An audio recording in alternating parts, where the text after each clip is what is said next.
All right. Welcome, lovely lunar ladies.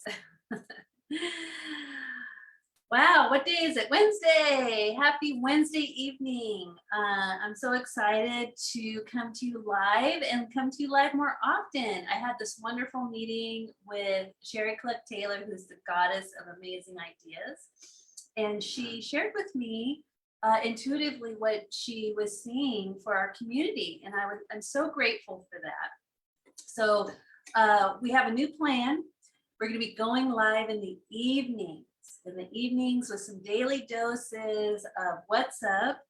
And I had some thoughts about what I would like to share, and we'll do it kind of, succinctly. It won't be long.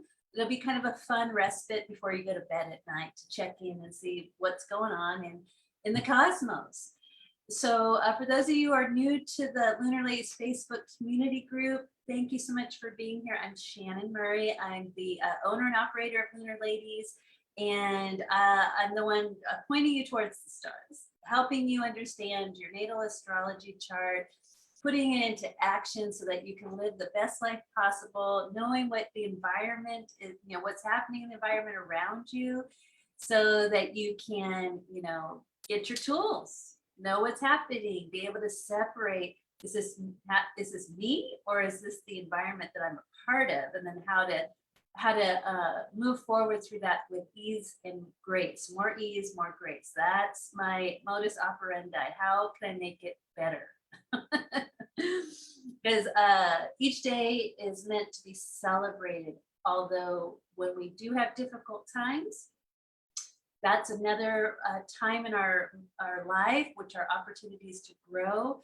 And it's much easier to get through difficult times in community with other like-hearted, like-minded souls. So that's another reason for the community, is that we become our own high vibe soul tribe, and we can help each other, we can share, we can laugh together, we can cry together, and we can, most of all, what's most important to me is feel safe, happy, and loved in a beautiful, sacred container.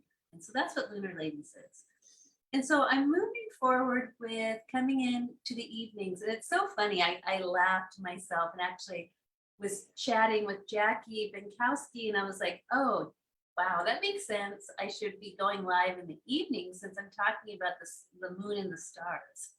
And they happen to be out at nighttime where we can see them. And one of my favorite principles to live by is the day begins the night before, meaning you're setting into motion your tomorrow by how you're living today, or even how you go to bed at night. That sets the tone for moving into the dream world, the astral plane, where we're rejuvenating, we're releasing, we're learning from our subconscious and the language of our dreams. The moon is helping us out by offering wisdom, and so that we can grow and rejuvenate while we sleep. So when we wake up refreshed, reborn, and then we have a brand new day, kind of like that movie Groundhog's Day, where you get an opportunity to do it all over again.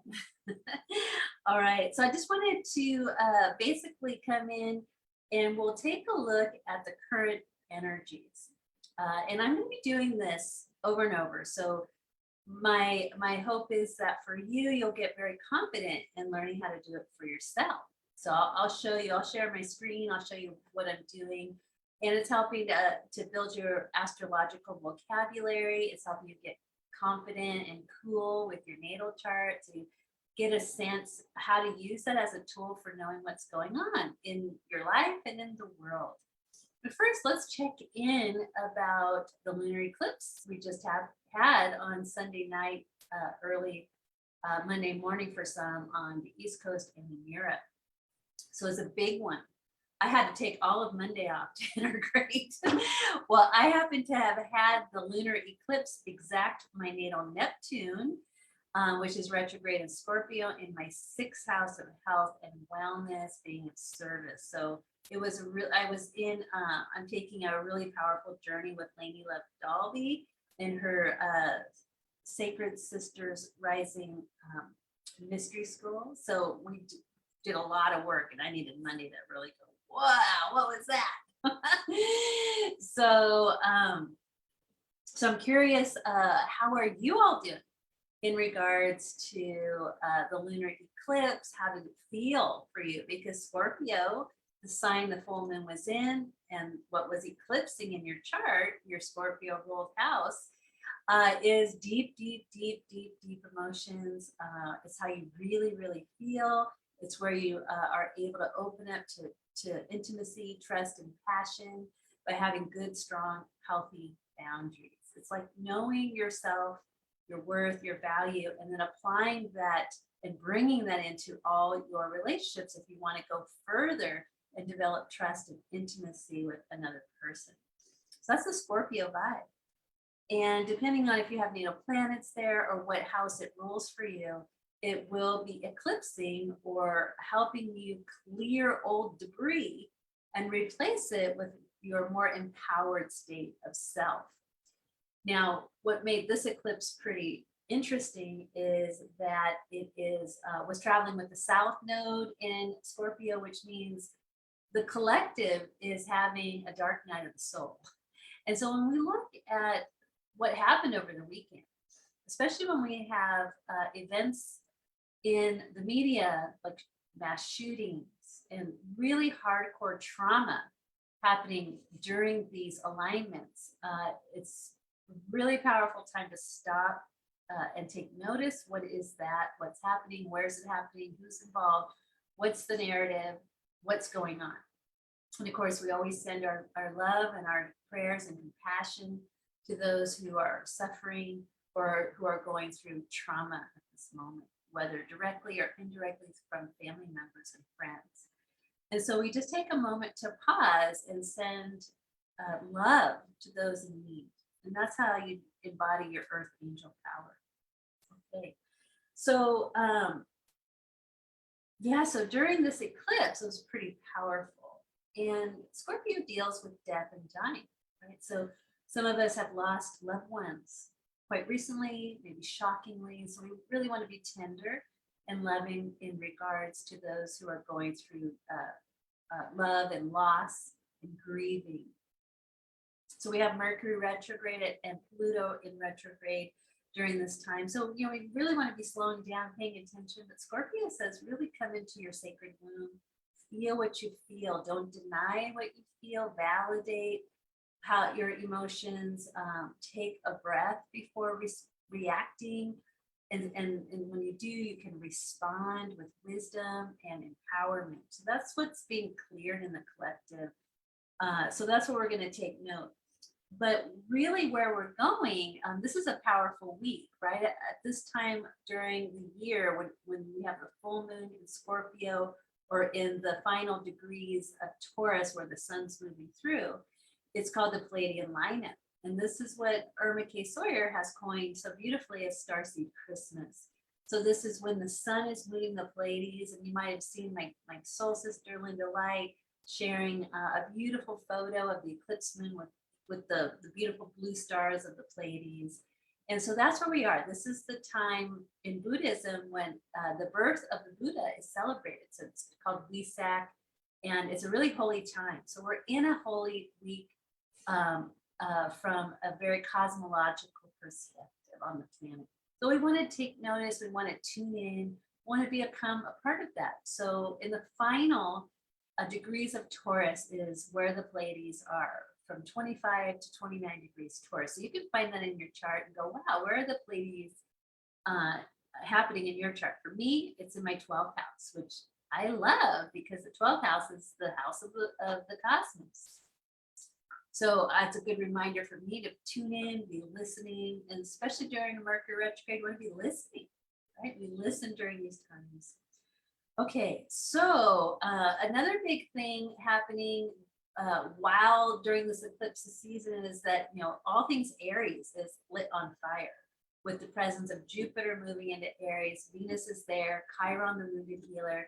And not until a week from today, on May 25th, Mars, the ruler of Aries, will go in there, and that's really going to ignite. So you want to be clearing, sensing, listening, what's getting rattled in your space so that you can respond appropriately next week when things start really heating up. But another cool thing, and I'm going to come back in tomorrow night because we have a shifting of the tides. The torch is being passed from Taurus to Gemini. So the sun moves into Gemini on May 20th, which is Friday, Freya's Day. And that's when we start celebrating all the birthdays of our Gemini friends. And so that's going to be really exciting as we move towards a new moon in Gemini at the end of this month. But I just want you to be aware of the mixing of the Aries energy in response to the Scorpio lunar eclipse. Aries, it can also be about gun violence, and we have seen a lot of gun violence over this eclipse season. So you just really want to be aware of your surroundings, pay attention to your psychic knowing and intuition that might say, you don't need to go there today, right? Or you might really need to send love to a certain area of the country or the world. And that's a great way that you can do spiritual energy activism. And we could talk more about that, especially when we get into Gemini. Okay, so I want to share my screen. This is something I want to do in these lives because I want you to get really comfortable using one of my favorite sites and really just getting comfortable and confident when looking at an astrology wheel. All right, so I'm just going to take a few moments and I want to show, let's see, share screen.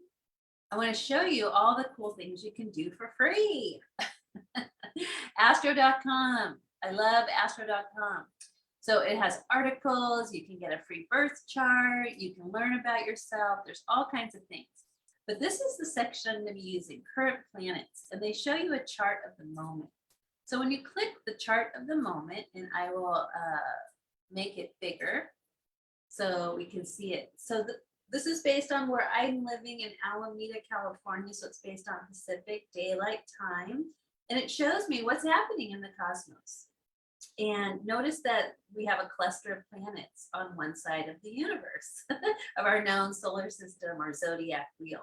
Nothing happening over here. And so things tend to get clustered. And when they do, we want to be looking to the opposing side because there's more clarity to see what's happening over there. So when we look at, here's all the Taurus energy, we want to look to Scorpio.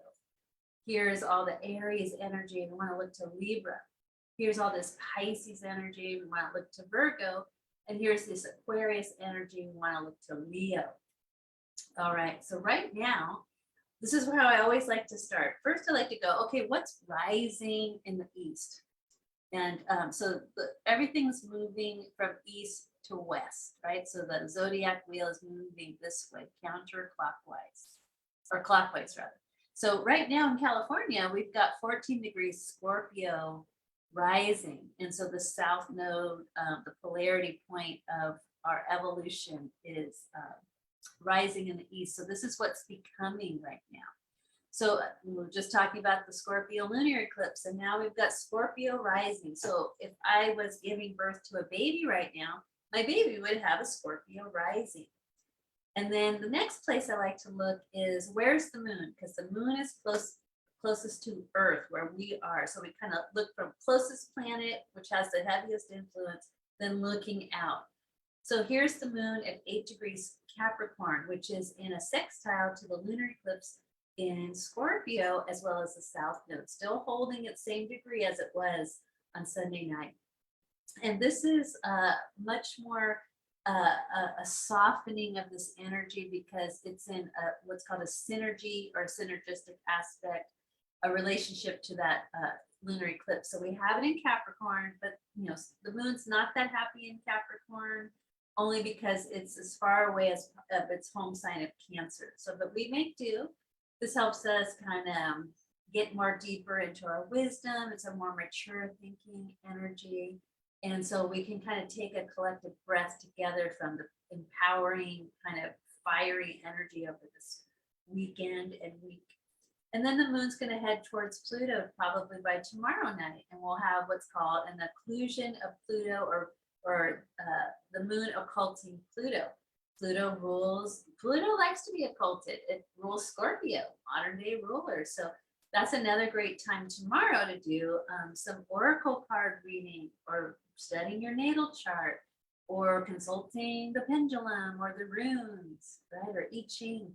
It's a great time to do some oracular inquiry, especially around all things Capricorn, meaning what am I doing here as an adult? What am I contributing?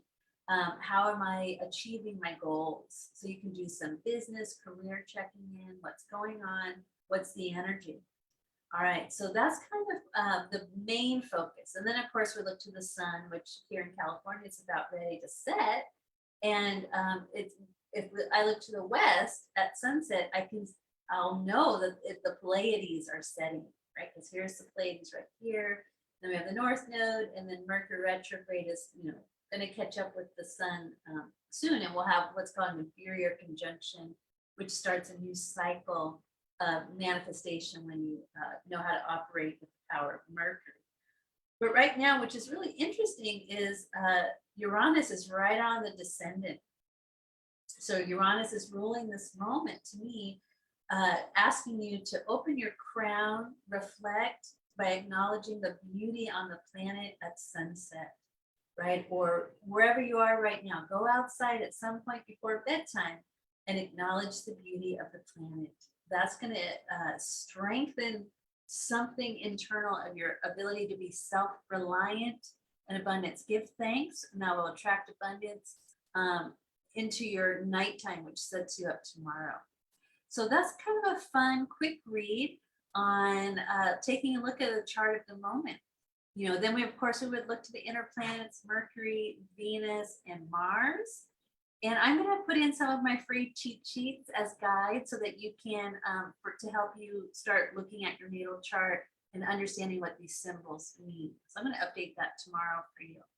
But that's kind of how you start. What's rising? Anything on the medicine wheel, like here, Saturn's down on the IC. So I really want to get grounded. I might even do an oracle card reading about my future and what do I need to change today to have a better tomorrow. And I love that, these nighttime lives are going to set you up to have a better tomorrow. So Saturn is very happy with me right now, saying, yeah, girl, this is how you do it. All right. So thank you so much for joining in the live. I'll look for your comments.